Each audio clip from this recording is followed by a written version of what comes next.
it was just brilliant from the first moment. It felt like that person that was there for me and me alone.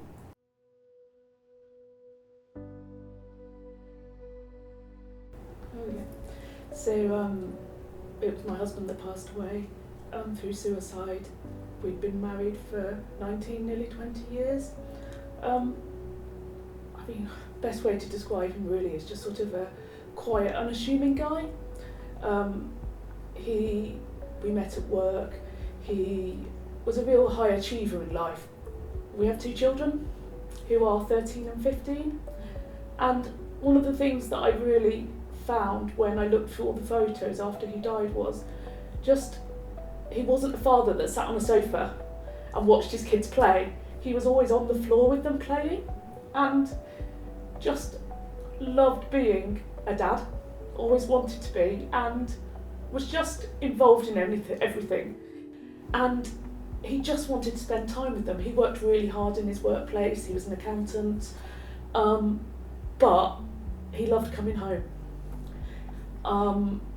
I think I've just got from something, I got lots of letters when he passed away, and I think the one that meant the most to me was someone that at work, and Ashley, who used to work for him, said, Andrew was brilliant to work with. He was super smart, experienced, organised, dogmatic, persistent, supportive, hugely collaborative, humble and sympathetic.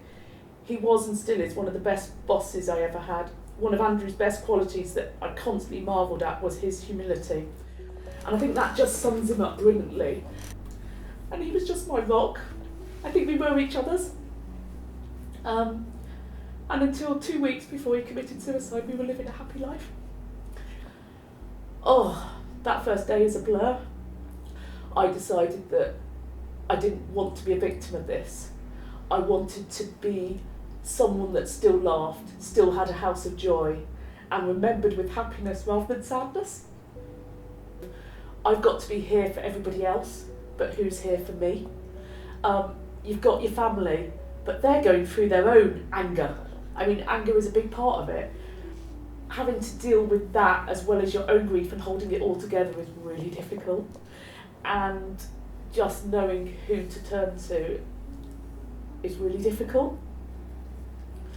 The police saying to me when they were in my house that morning, or would you like someone from an organisation to contact you who deals specifically with suicide? And I just said yes, because just the thought of someone contacting me rather than dealing with the world of counsellors and grief, which is overwhelming, it was just brilliant from the first moment. It felt like that person that was there for me and me alone. Just having that person call you in your, I guess, hour, week of need in that first week when the world is spinning was the best thing that's happened to me in the last 7 months. It really is. You've just got someone that you can talk to. It doesn't matter if you're in your pyjamas. It doesn't matter if you haven't washed your hair for a week. You can just be who you want to on the telephone. I know they wouldn't judge me at all, but it's how you feel about yourself. So there was sort of the practical advice that I would say. There was the emotional, just telling me that my emotions were normal, that it was okay to feel this way. And there was also just that person that I could rant to, because I don't know where, I wouldn't be where I was now, and my kids wouldn't be where they are now without that help, and I mean that so honestly. So the fact that it was a service that is provided is just totally invaluable. And then just practical, like inquest, minefield, you know, what that is, how it's going to happen, you know, the police mention it. The whole of that first day is an absolute blur, but just that support with how you have to deal with this situation that you never thought you would have to. Just that whole navigation of the process is difficult, very difficult, and it's lovely for that hour a week to be selfish about me, and it's all about me, and I don't have to hold it together. I don't have to be there for my kids. And I can cry, laugh, say totally inappropriate things, you know. Sometimes humour gets you through this. And you're not judged, you're just helped. And that's been amazing. And from day one, I decided that I wasn't going to hide away. I wasn't going to hide away from how and why this happened. And it's just accepting help and asking for help when you need it. You don't have to do it alone. Be that friends, family, or external support. It can be done, and I guess it will be done. It's just going to be a roller coaster.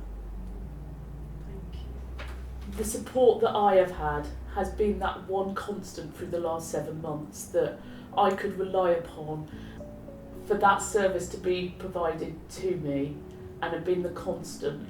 I would like to, one, support the service as much as I can, do what I can for it, and I guess help anyone that's been in my situation, because it's horrible. But you can get through it, but you need all the support you can get.